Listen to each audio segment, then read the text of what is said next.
नमस्कार, मैं हूँ ब्रजेश विश्वकर्मा और आप देख रहे हैं श्रीमद् देवी भागवत सचित मोटर टाइप केवल हिंदी।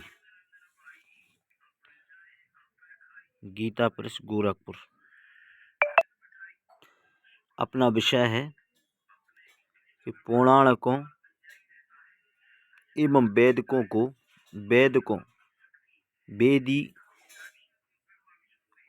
का कथन है तथा यह भली भांति विदित भी है कि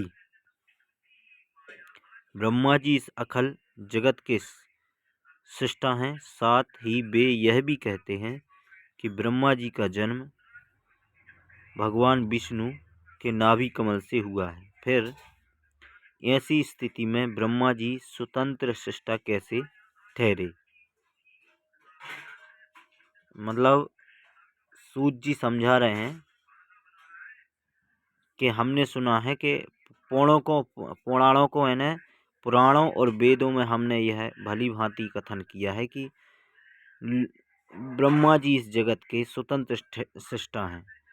और ब्रह्मा जी के विषय में पढ़ते हैं तो भगवान ब्रह्मा जी भगवान विष्णु के नाभि कमल से प्रकट हुए। फिर ऐसी स्थिति में ब्रह्मा जी स्वतंत्र सृष्टा कैसे ठहरे? भगवान विष्णु को भी स्वतंत्र सृष्टा नहीं कह सकते। वे शेषनाग की सैया पर सोए हुए थे। नाभि से कमल निकला और उस पर ब्रह्मा जी प्रकट हुए, किंतु वे श्री हरि भी तो किसी आधार पर आलंबित थे।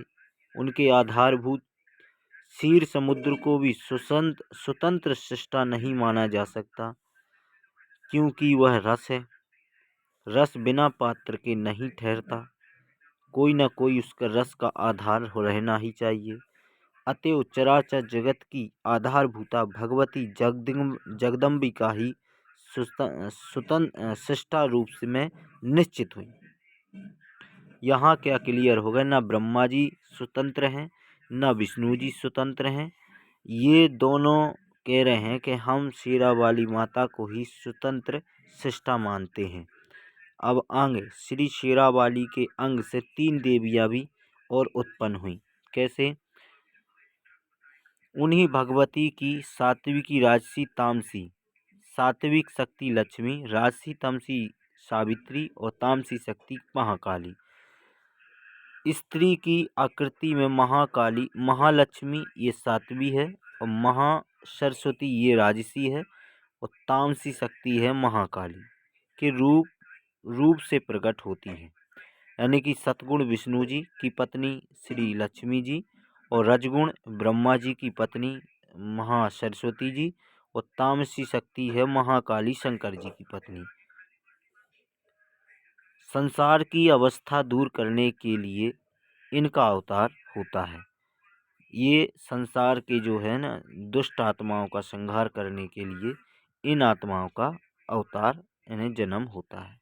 अवतार होता है शेरावाली के अंग से। आपको क्या समझ में आया कि यहाँ ये श्रीमद् देवी भागवत है। इसमें स्पष्ट लिखा हुआ है पहले स्कंद में प्रश्न नंबर 39 पर कि ब्रह्मा जी इस अखिल के जगत के सृष्टा नहीं हैं, न विष्णु जी इस जगत के सृष्टा हैं।